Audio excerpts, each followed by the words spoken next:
Mēs, protams, sazinājāmies attālināti, bet tu strādā gan, tu strādā ar cilvēkiem, tiekoties dzīvē, gan arī attālināti. Jā, dzīvē tas ir šeit. Tā ir mana darba istaba, jā, tas ir šeit.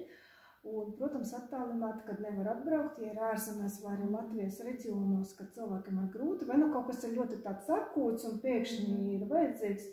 Īpaši tas ir darba jautājumos, tādas konsultācijas, tas ir ārpus skaņām, ir vēl kaut kas, jā, tāpēc, ka psihosomātika un neiroplastika, tas arī ir mans darbs, tas tur ir iekļauts. Visa šī neirofizioloģija, jā, viņi man zvana. Un tu saproti, šeit neiroplastikā, šeit ir 3 fāzes, ar kuram ir jārēķinās. Kā pirmā fāze, kad notiek šī neirokorekcija, tad to, ko es stāstu, kaut kāda ir nepareizas saites, neironu savienojumi atvienojas. Tu vari nejust neko, tāpēc, ka tas var nedot nekādu uzlabojumu. Bet gandrīz vienlaikus ar to arī notiek tāda neirorelaksācija, kā cilvēkam pēkšņi uznāk kaut kāds miegs, kaut kāda miegainība dienā, kaut kāds slinkums, vispār labāk guļ arī naktī, vai tev nebija tā, ka tu sāki klausīties un kaut kas aizgaus tādu kaut kādu pasivitāti? Man pat brīžiem bija tā, ka ja man nesanāca pa dienu noklausīties, tad es uzliku viņu uz guļamu laiku un es iemīgu šajā melodijā.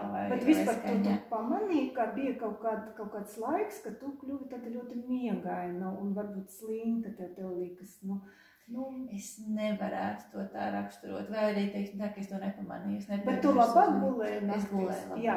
Tātad šeit ir ļoti svarīgi, kā pie šīs neirorelaksācijas cilvēks miega un atslābinājumu, viņš atbrīvojas no šiem toksīniem. Un smadzenes var atgūties un sakrāt spēku, lai pēc tam atjaunotos. Katram tas ir individuāli, tāpēc es uzreiz pirms saviem klientiem saku, ka nebaidieties no tā, ka pēc kaut kāda laika jums ir tāda miegainība dienas laikā. Tas ir normāli, tas pāries. Un tikai pēc tam jau 3. stādijā, kad jau veidojas jaunas neironu saites, tad notiek šī harmonizēšanās, jā, cilvēks uzreiz jūt, jā, kaut kā ir labāk, tur pārgāja sāpes, vēl kaut kas jūtās pavisam savādāk un citreiz atnāk ar vienu kaut kādu problēmu, bet jūt, ka kaut kas cits jau ir mainījies, pat dažreiz kaut kas cits ir iet pa priekšu, un tad tā tas ir. Un tāpēc mums ir jārēķinās, ka šie laiki ir dažādi, un tāpēc liels prieks, ja kādam tad šī 3. fāze notiek gandrīz uzreiz, tas arī varbūt pārklājas arī.